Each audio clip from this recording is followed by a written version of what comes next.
¿qué es una conversión? Una conversión puede ser una compra, ¿vale? En vuestro caso, pues en muchos casos no será así, ¿vale? Puede ser un formulario de contacto que os hayan rellenado.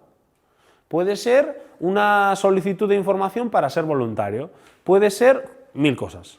Lo que creo que esta herramienta os va a ayudar es a entender ese esfuerzo que estoy poniendo yo, qué ROI me está trayendo, qué retorno, ¿vale? Yo estoy creando, porque muchas veces nos damos cuenta de que Internet a lo mejor no es mi canal, a lo mejor sí, depende, ¿no? Yo personalmente sí que estoy muy de la mano de lo que comentamos, ¿no? De, si eres referente en un tema, ¿vale? Si eres referente en un tema, pues malo no va a ser nunca. Al final el tráfico siempre es bueno.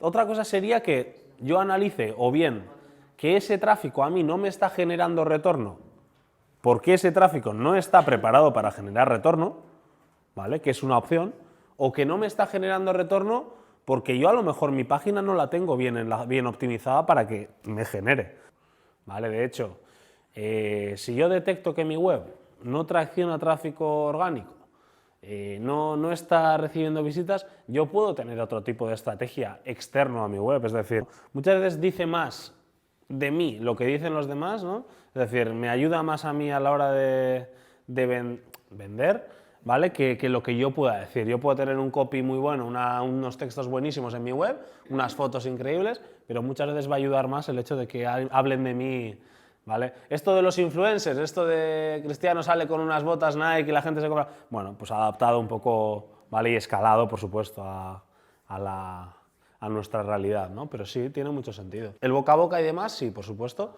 pero también tenemos YouTube, oye, pues si tenemos ahí una serie de vídeos también publicados y demás, pues siempre para el público online pues será interesante.